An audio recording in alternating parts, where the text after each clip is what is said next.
Ok, donc salut Michael. Aujourd'hui, donc toi, tu es spécialisé sur les options, donc tu vas nous parler du trading sur les options. Donc qu'est-ce que c'est? Je sais qu'il y a sûrement beaucoup de gens qui connaissent pas les options, donc présente-toi un peu et puis explique-nous ce que c'est les options, comment les utiliser, en quoi c'est un avantage dans le trading. Ok, écoute, merci Raphaël pour ton invitation pour cette interview. Donc je me présente, Michael, je gère le blog et la chaîne YouTube, donc la Bourse en stress. On est spécialisé dans les options et également sur le marché uniquement américain. Donc on n'intervient pas du tout sur le marché européen, mais uniquement sur le marché américain. Alors les options, c'est un produit dérivé. Alors c'est souvent un mot qui fait un peu peur, mais clairement les options, le gros avantage des options, c'est que ce sont des produits qui sont certes dérivés, mais ce sont des produits surtout qui sont régulés par une chambre de compensation. Ça se gère via la bourse de Chicago, le CBOE. Et donc, on est vraiment différent des produits dérivés tels que les CFD ou les options binaires, comme on avait un peu l'habitude d'en entendre parler il y a quelques années. C'est vrai qu'en France, on a plutôt tendance je dirais, à confondre les options classiques et les options binaires qui ont eu mauvaise presse, puisque bon, il y a eu pas mal de scandales, d'arnaques, etc. Mais au niveau des options classiques, qu'on dit les options vanish, là, c'est régulé, donc il n'y a absolument aucun problème. C'est pas émis par des organismes financiers. Il y a des market makers derrière, il y a une chambre de compensation, donc c'est parfaitement régulé, parfaitement safe. Ok, et toi, tu trades les options, donc ça fait combien de temps que tu t'intéresses aux options et que tu trades les options? Alors, mon parcours boursier a commencé en 2007. J'ai eu la très très bonne idée de commencer la bourse 3 mois avant la crise des subprimes. Donc, ça a été assez difficile sur les premières années, avec beaucoup de pertes, bien sûr, liées à un manque de formation et puis un marché qui perd 50%. Donc, quand on est débutant, ça laisse quelques séquelles. Et puis, en 2012, le hasard a fait que j'ai croisé la route d'un trader professionnel des options. Donc, j'ai fait 2 formations avec ce trader professionnel. Et donc, depuis 2012, je fais 95% de mon trading, ce sont des options. Et je fais un peu d'action avec différentes stratégies que j'ai pu développer depuis. Ok, donc le gros de ton trading aujourd'hui, c'est des options. Et Ouais. est-ce que tu as tradé d'autres actifs avant d'en arriver aux options ou pas? Alors, bien sûr, comme tout le monde, quand j'ai commencé, donc avant les options, j'ai essayé des produits dérivés comme les puts et comme les turbos et les varants. Sauf que je me suis vite aperçu qu'il y avait un petit problème, c'est qu'on était très très peu souvent gagnant avec les turbos et les varants, simplement parce que ce sont des produits qui sont émis par des organismes financiers et on s'aperçoit assez vite qu'ils sont juges et parties en même temps. Et voilà, on a des barres désactivantes au niveau des turbos, etc. Donc voilà, j'ai souvent pu constater certaines, entre guillemets, irrégularités de la part des émetteurs. Et donc oui, alors j'ai gagné parfois sur les turbos, mais j'ai perdu aussi souvent. Et c'est vrai que quand j'ai découvert les options, j'avais un petit peu cette image des turbos et des varants. Mais voilà, j'étais complètement rassuré par le formateur d'options. Et après, donc j'ai pu tranquillement commencer donc en 2012 donc à faire du trading d'options tout simplement et le plus simplement du monde, puisque alors c'est vrai que souvent quand on parle d'options, les gens trouvent ça compliqué. C'est d'ailleurs pour ça que j'avais créé il y a 3 ans maintenant le blog de la Bourse en stress, puisque moi-même étant trader d'options depuis quelques années, quand je regardais un petit peu ce qui se passait sur le marché francophone, et ce que je trouvais me laissait un peu dubitatif, puisque moi-même je ne comprenais pas ce qu'essayaient d'expliquer les gens sur leur blog ou sur leur forum. C'était assez confus, c'était hyper technique, enfin c'était vraiment pas abordable. Donc j'ai vraiment voulu, à travers le blog de la Bourse en stress, créer quelque chose d'hyper confortable à apprendre, enfin très facile à apprendre. Donc j'ai fait des capsules de vidéos de formation. Donc il y a aujourd'hui 46 ou 48 vidéos de formation aux options gratuites sur la chaîne YouTube où je décortique chaque option, les différentes stratégies qu'on peut mettre en place, etc. Ok. Mais vraiment d'une manière super simple et voilà, pour que tout le monde puisse comprendre les options, quoi. Ouais, donc tu parles d'options, t'expliques un peu ce que c'est. Et du coup, vu que tu as utilisé avant d'autres produits, quels avantages t'as trouvé dans les options que t'as pas trouvé dans d'autres produits? Et qu'est-ce qui fait que t'es resté sur ce produit? Et qu'est-ce qui fait que t'es allé dessus et que t'es resté? Alors, je vais sûrement te faire sourire, mais je suis pas super super bon dans le directionnel. C'est-à-dire que, comme tout le monde, j'ai toujours du mal à voir ce que va faire l'action le lendemain une fois que je l'ai acheté. En gros, j'ai toujours une chance sur deux. C'est soit je l'achète et elle monte et là je gagne de l'argent, soit je l'achète et le lendemain elle baisse et je perds de l'argent. Alors après, effectivement, on a des positions qui vont être plus ou moins long terme.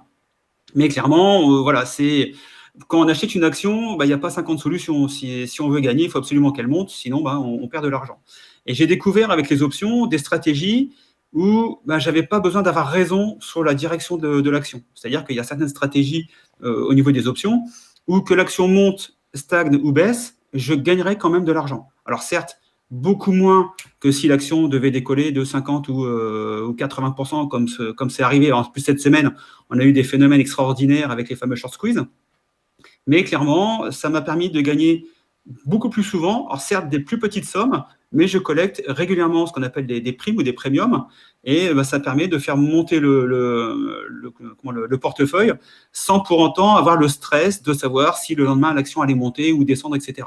Alors même si sur la bourse, sur du long terme, est quand même haussière, mais moi ça m'a rassuré au niveau des options de pouvoir avoir cette tranquillité, de me dire, bon voilà, que l'action elle monte, elle stagne ou elle baisse, peu importe, moi de toute façon, j'ai collecté ma prime, j'ai défini mon risque et je risque pas grand-chose. Ouais, dans tous les cas, tu peux gagner si l'action monte, si l'action stagne ou si l'action descend.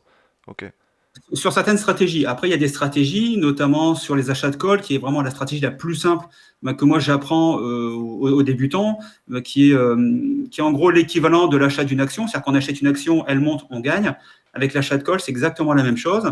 Quand on achète un call, on a une vision haussière du titre. Simplement, il faut que cette vision haussière soit assez rapide et assez importante pour que le call ait vraiment une grande efficacité.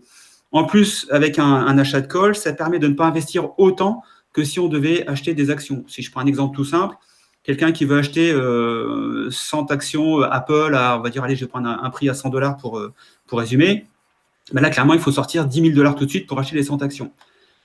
Avec un achat de call, je vais pouvoir contrôler autant d'actions Apple, c'est-à-dire 100. Donc, j'achète un contrat call Apple et je vais peut-être payer que 250 ou 300 ou peut-être même 500 euros, 500 dollars, pardon. Ça va dépendre de la volatilité, du prix du marché, etc.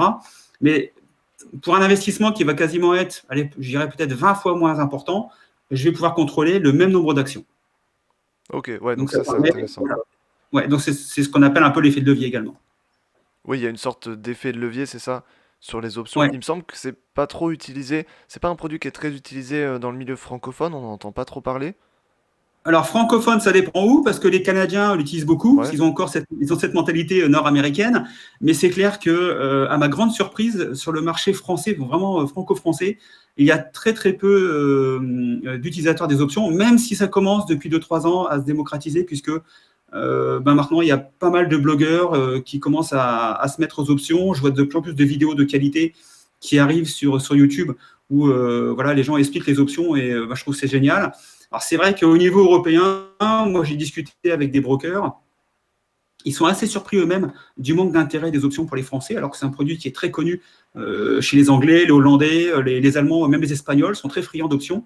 Alors qu'en France, on est toujours, je dirais, un peu scotché sur les CFD, le Forex. Beaucoup de gens font du Forex, même si malheureusement, on sait que, de par un rapport de l'AMF, 90% des traders de Forex grillent leur compte, ce qui est bien dommage, alors qu'avec les options, voilà, pour griller un compte, il faut vraiment, vraiment le vouloir, il faut vraiment mettre en place des stratégies vraiment mauvaises, mais sinon, il n'y a pas de raison de cramer un compte avec des ok. options, quoi. Et comme tu parles du Forex, sur les options, tu peux donc investir et trader sur des actions, mais est-ce que tu peux le faire Ouais. aussi sur d'autres actifs? Alors, on peut le faire bien sûr sur tous les sous-jacents qui sont disponibles. Alors, sur le marché américain, de mémoire, je crois qu'il y a entre 3000 et 3500 sous-jacents qui sont optionnables. Alors, ça va des actions toutes simples comme Apple, Microsoft, toutes les options disponibles. On a également des commodities, donc on peut faire des options sur des ETF comme le SLV pour l'argent, le gold pour l'or, etc., le cacao. On peut également faire des options sur ouais, donc les actions, les ETF, les commodities. Voilà, il y a plein de produits aujourd'hui qui sont optionnables. Et d'ailleurs, il faut savoir qu'au niveau des traders professionnels, les traders professionnels n'utilisent pas spécialement les actions. Enfin, ils s'en servent pour couvrir justement les contrats d'options qu'ils prennent. Mais à 95%, dans les bourses, les traders professionnels utilisent les options. Chose que j'ai appris lors de ma formation avec le fameux trader professionnel. Ok, ouais, donc c'est un produit qui peut être intéressant. Et Ouais. qu'est-ce que tu dirais à quelqu'un qui aujourd'hui trade soit sur action directement, soit sur CFD, qu'est-ce que tu lui dirais pour qu'il passe sur les options? Quels avantages il aurait à passer sur options tout de suite par rapport au CFD par exemple? Bah, déjà, le premier avantage, c'est, comme je disais tout à l'heure, déjà de ne pas avoir raison. Pour les gens qui débutent dans la bourse et qui ont un petit peu de mal à lire les graphiques, à pas trop savoir si le cours va monter, va descendre, parce que voilà, du graphe, tu connais comme moi, hein, tu fais de la bourse, tu sais que il faut en manger pendant des mois, voire des années pour voir un peu la tendance, essayer de deviner, parce qu'on est, voilà, même si on essaie de mettre les probabilités de notre côté, c'est toujours, voilà, on a toujours une chance sur deux quand on achète une action. Et je dirais le gros avantage avec certaines stratégies, ça permet de rassurer un peu les débutants dans le sens où ils n'ont pas besoin d'être hyper performants sur la lecture d'un graphique pour commencer à engranger des gains d'une façon assez tranquille. Donc ça, c'est le premier avantage. Également, le deuxième avantage que j'ai parlé quand j'ai parlé d'Apple, c'est qu'au lieu d'acheter 100 actions Apple qui vont vous coûter 10 000 $, et simplement le fait d'acheter un call ne va vous faire débourser que 200 ou 500 ou peut-être 800 $, ça dépend le prix des contrats. Donc, pour les débutants qui ont un petit compte, alors c'est clair que pour faire des options, il faut quand même un peu de capital. Certaines stratégies vont demander de la marge, notamment dans les ventes d'options, vente de call ou vente de put. Là, le broker va te demander une marge et c'est clair que quelqu'un qui aura un petit capital, c'est-à-dire, moi, ce que j'appelle un petit capital, c'est en dessous de 20 000 $ quand même, pour faire des options de façon assez conséquente et que ça soit lucratif, et donc de permettre de passer pas mal de contrats. Avec un capital de 20 000 $, on va pouvoir mettre en place plusieurs stratégies, puisque le broker va nous demander de la marge à chaque fois, que si on a un capital de 2 000 ou 5 000 $, une fois qu'on aura mis 2 ou 3 stratégies, notamment de vente d'options en place, le broker va bloquer notre compte puisqu'il n'y aura plus assez de marge disponible. Voilà. Ok. Donc, mais on n'a pas ce problème sur les achats d'options, aussi bien achat de call, achat de put, où là, clairement, vu qu'on achète, on limite le risque. Alors, une chose également importante, c'est que si jamais la direction du cours ne suit pas la stratégie qu'on a émise, notamment on achète du Apple et on veut que ça monte pour être gagnant, si j'achète un call Apple, par exemple à 100 $ et que Apple finit en dessous de 100 $ à la date d'échéance, alors clairement, je vais perdre la prime, mais je sais qu'au grand maximum, ma perte est liée au paiement de la prime. Si j'ai payé ma prime 500 $, mon risque maximum, c'est 500 $. Je ne peux pas perdre plus, quoi qu'il arrive. Donc, c'est assez sécurisant puisque on maîtrise complètement le risque. Ok. En fait, ce qui se passe quand tu achètes une option, c'est que tu achètes un scénario qui va se passer, c'est ça? Ouais, quand tu achètes une option, tu achètes le droit et non pas l'obligation. Donc, ça, c'est relativement important. Tu achètes le droit de pouvoir acheter dans le cadre d'un call ou de vendre dans le cadre d'un put le sous-jacent. Donc, je reprends l'exemple d'Apple. L'action Apple est à 100 $. Tu veux te réserver le droit de pouvoir l'acheter à 100 $ dans 3 mois. Okay, donc, tu achètes un call qui va te coûter, on va dire, 500 $. Si Apple est, par exemple, je ne sais pas moi, à 115 ou 120 $ dans 3 mois, et toi, peu importe le prix au-dessus de 100 $, tu l'achèteras à 100 $.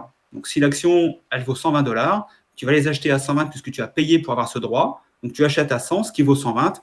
Tu gagnes 20 $ immédiatement, moins le prix de la prime que tu as payé pour avoir ce contrat. Ok, ok. Ouais, donc en fait, Ouais, le prix par exemple est à 100 $ et tu dis dans 3 mois, je l'achète à ce prix-là et je réserve ce prix-là.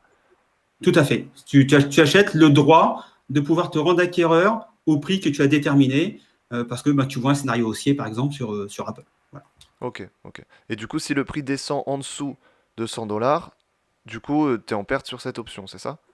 Ah oui, parce que si jamais tu te réserves le droit d'acheter à 100 $ l'action Apple, imagine qu'Apple descend à 90, tu vas pas, toi, aller acheter à 100 $ avec ton contrat ce qui vaut 90 sur le marché. Autant aller directement sur le marché, d'acheter à 90, tu gagnes 10 $ par action. Ok, ouais, ouais, bien Donc sûr. il faut absolument, dans le cadre d'un call, pour que les débutants comprennent bien, il faut absolument que le prix du sous-jacent soit au-dessus du prix du strike du contrat que vous avez acheté. Ok, ok, Voilà. ok. Alors, si le concept des achats de call, des achats de put, des ventes de call et des ventes de put vous fait un petit peu peur, vous allez sur la chaîne YouTube, vous avez des vidéos qui font entre 5 et 8 minutes et qui expliquent séparément chaque contrat. Et vous pouvez comme ça les revoir plusieurs fois et voilà. Ok. Et tu parlais au tout début de la différence qu'il y avait justement entre, on en a pas mal entendu parler, des options binaires et là les options dont tu parles, c'est pas du tout la même Mhm. chose. C'est pas du tout la même chose. Les options binaires, ça a fait scandale, si ma mémoire est bonne, il y a 5 ou 6 ans. puisque certains brokers avaient mis en place des systèmes, mais en gros, c'est le broker qui contrôlait le prix du marché. En gros, on prenait un pari. Alors moi, j'ai pas fait d'option binaire, mais j'en ai entendu parler. En gros, on faisait un pari sur le fait que l'action arrive à tel prix, en gros à telle heure. Et parfois, les flux buguaient, donc on n'arrivait pas à atteindre le prix. Enfin, il y avait vraiment tout un système d'arnaque. Je sais que beaucoup de gens ont perdu beaucoup d'argent sur les options binaires, même si à la base, le produit option binaire n'est pas un mauvais produit, mais c'est l'utilisation qui en a été faite par certains brokers, malfaisants, et qui fait que les gens ont perdu beaucoup d'argent avec les options binaires. Ok, ouais, donc ça a rien à voir, c'est pas du tout le même type de produit. Non, c'est complètement différent, même si, malheureusement pour nous, on a un nom similaire, mais c'est vraiment deux choses complètement différentes. Ok, ok. Et est-ce que tu dirais que au niveau de la stratégie à utiliser quand on va utiliser des options, est-ce qu'on utilise quand même l'analyse technique, l'analyse fondamentale? Est-ce qu'on peut avoir une stratégie de trading qui va être la même qu'une stratégie qu'on utilise en CFD par exemple? Oui, tout à fait, oui, on peut. Si on a, par exemple, si on fait de l'analyse fondamentale et puis qu'on détermine que cette société-là a de bons fondamentaux, qu'elle va gagner de l'argent à terme et que, on ne veut pas investir tout notre capital en achetant tout de suite 100, 200, 300 ou 500 actions de cette société-là, on peut très bien se dire, moi je pense que cette société-là, dans l'année qui vient, va réaliser une performance puisque les fondamentaux sont bons, puisqu'il y a de bons investissements, enfin, faire une analyse fondamentale globale. Au lieu d'investir, de débourser, de sortir de son capital une somme importante, on peut très bien acheter un call et profiter de la hausse du sous-jacent. Alors c'est vrai qu'au niveau des options, on se sert quand même plus de l'analyse graphique, mais rien n'empêche d'associer les deux. Et à mon avis, je pense qu'on aura quand même de meilleurs résultats avec une bonne analyse fondamentale et de l'analyse graphique cumulée. Mais clairement, moi, pour être très franc, je fais quasiment pas d'analyse fondamentale, enfin vraiment très très peu. Je ne fais quasiment que de l'analyse graphique. Les trois traders qui sont avec moi sur la bourse en stress, c'est pareil, on fait à 95% que de l'analyse graphique et on s'en sort plutôt bien. Donc, c'est pas une obligation. Je pense que ça peut être un plus, mais c'est vraiment pas une obligation. Ok, ouais, donc au niveau des stratégies, c'est un peu la même chose. C'est juste que finalement, ça va être dans l'application, dans le passage d'ordre qui va être différent. C'est ça? Tout à fait. Ouais, tout à fait, ouais. Ouais. Ok. Et est-ce que au Voilà. niveau des outils, quand on va trader donc sur action, on va chez un courtier action ou un Mhm. courtier CFD, est-ce que les options, c'est les mêmes courtiers? On utilise d'autres courtiers pour les options? Alors, il y a des courtiers qui font le package complet, c'est-à-dire qu'on pourra aussi bien trader les actions, les CFD, les options. Il y a certains brokers qui ne font pas d'options, donc il faut simplement se rapprocher d'un broker qui propose des options, tout simplement. Ok, ok. Voilà. Après, le processus reste absolument le même. Si on veut acheter un call, et on détermine. Il y a plusieurs éléments dans une option. Il y a ce qu'on appelle également la date d'échéance, c'est-à-dire qu'un contrat s'achète ou se vend pour une période déterminée. Okay, si je reprends le cas d'Apple, je pense qu'Apple va monter dans les 6 prochains mois. Et donc je vais acheter un call échéance 6 mois. Et donc pendant 6 mois, j'aurai le droit d'acheter Apple à 100 dollars, peu importe le prix de Apple, au-dessus de 100 dollars. Mais il faut savoir qu'avec un contrat d'option, il y a une durée limitée. Il y a une date limite de fin de contrat qu'on appelle la date d'échéance. Chose qu'on n'a pas avec une action. Une action, on peut l'acheter et la garder 10 ans dans son portefeuille. Un CFD, c'est pareil, on peut le garder plusieurs mois, plusieurs années, tandis qu'une option aura toujours une date limite. Donc, Ok. c'est la grosse différence dans la stratégie à mettre en place et dans le management des positions. Et au niveau du trading, est-ce que tu dirais qu'il faut être plutôt à 100% sur les options que sur ce produit, ou alors en complément d'un trading sur d'autres types de produits? Alors, je dirais que c'est complètement au libre choix des traders. Moi, j'ai certains traders qui ne font que des options parce qu'ils trouvent ça hyper confortable. Moi, je fais en gros, je dirais je sais pas trop, mais entre 90 et 95% d'options. Et j'aime bien encore trader les actions, puisque je pense que comme tout le monde, comme tout trader, on aime bien dégoter les pépites qui vont exploser. Et voilà, c'est le côté un petit peu. Voilà, il faut quand même reconnaître que le trader a aussi un côté un peu joueur au fond de chacun de soi. Et moi, j'aime bien faire des actions. En plus, j'ai mis en place quelques stratégies d'actions qui fonctionnent pas trop mal. Donc, ouais, je me réserve une petite partie d'actions, mais clairement, ça m'est arrivé par moment, certaines années, de ne faire que des options, de ne pas faire du tout d'actions, ne faire que des options à 100%. Ça m'est arrivé, ouais. Ok, ok, très bien, ouais. Voilà. Et pour un débutant, tu dirais que ça reste, parce que je pense que c'est un produit qui est pas très connu, mais tu dirais que c'est aussi accessible que du CFD par exemple, au niveau complexité? Oui, pour moi, ça ne me paraît pas complexe aujourd'hui Ouais, puisque j'ai pas mal d'expérience.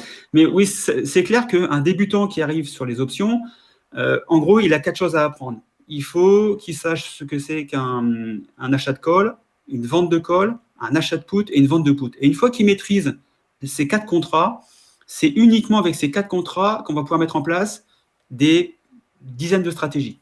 Mais simplement, à partir du moment où on maîtrise ces quatre contrats, on peut faire des options assez facilement, puisque ben, avec un achat de call, on sait que la valeur doit monter. Avec un achat de put, on sait que la valeur doit descendre pour être gagnant. Avec une vente de put, ben, que la valeur monte, stagne ou baisse jusqu'à une certaine proportion, on va quand même gagner le premium.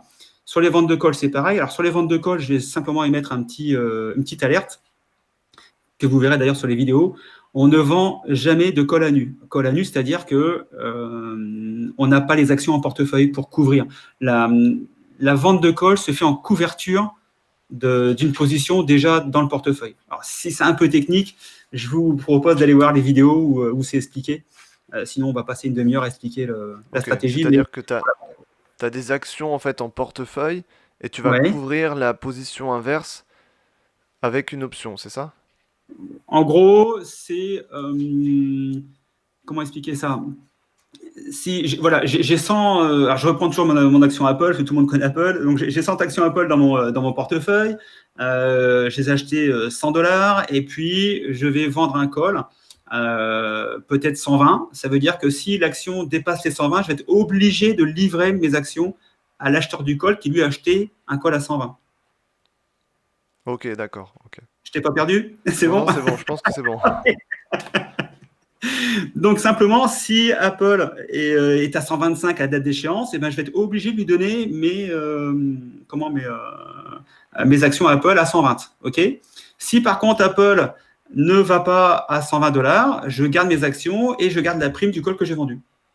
Ok, d'accord. Donc en fait, tu vas Voilà. utiliser les options plus les actions, c'est ça mélangé. Ok. Voilà. Donc ça me permet d'améliorer mon rendement, par exemple, tout simplement. Ok, ouais, ça peut être Voilà. intéressant aussi. Donc j'ai d'un côté la plus-value de l'action et j'ai également la performance de l'option qui va venir augmenter la performance globale de ma performance. Ok. Et Voilà. donc pour un débutant, il faut quand même qu'il maîtrise du coup l'analyse graphique et technique, puisque c'est ce qui va Ouais, lui permettre de trouver des opportunités. tout à fait. C'est en fonction du graphique. Moi, voilà, je regarde des graphes et puis en fonction du graphe, je sais que je vais pouvoir mettre en place telle stratégie ou telle stratégie. Alors, au débutant, on apprend des stratégies très simples. On apprend des stratégies qui permettent vraiment de limiter le risque au maximum. Alors ça va être des stratégies à deux options. D'un côté, on va vendre un put et acheter un put. De l'autre, on va vendre un call et acheter un call de protection.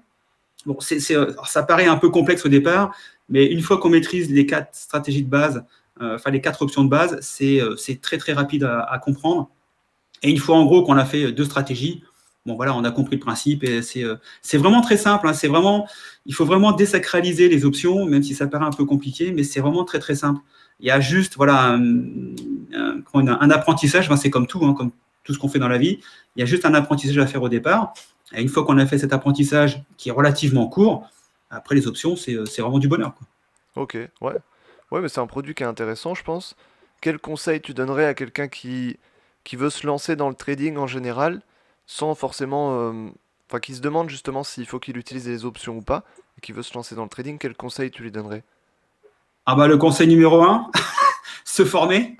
Ouais, bien Et, sûr, ouais. oui, ça c'est vraiment c'est le. Moi j'en ai fait l'expérience hein, quand j'ai commencé en 2007. Voilà, j'avais fait un petit peu de paper trading. Alors il y a 13 ou 14 ans en arrière, on n'avait pas tous les brokers qu'on a aujourd'hui avec les comptes démo, etc. Donc c'était simplement de noter sur un bout de papier les actions, enfin ce qu'on appelait le paper trading. Et je me suis lancé comme ça. Et 3 mois plus tard, je me prends une crise, la crise des subprimes. Bon, je me suis fait rincer. Si j'avais eu une formation à l'époque, j'aurais peut-être perdu de l'argent, mais pas autant que ce que j'ai perdu. Donc clairement, pour moi, la formation, et c'est vrai que alors, beaucoup de gens nous disent oui, mais vous êtes des vendeurs de formation et vous voulez nous vendre des formations. Et moi, je dis tout le temps aux gens, écoutez, si vous voulez faire du trading sans vous former, ok, super, ne faites pas de trading. On ne va pas se jeter dans une piscine sans avoir pris des cours de natation avant, parce qu'on est sûr de couler. Et au trading, c'est exactement pareil.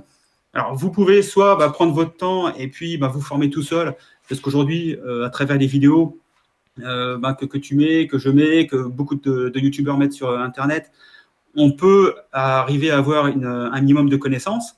Mais après, si on veut gagner du temps, oui, on achète une formation et ça coûtera toujours moins cher que de griller un compte. Voilà. Donc vraiment le premier conseil, c'est formez-vous.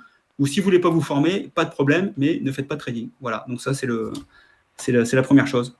Ok, ouais. Après, que ce soit avec moi ou avec d'autres formateurs, hein, peu importe, mais formez-vous parce que voilà, on ne conduit pas une voiture sans passer le permis. Et je trouve que voilà, on n'apprend pas, on ne jette pas dans une piscine sans apprendre à nager.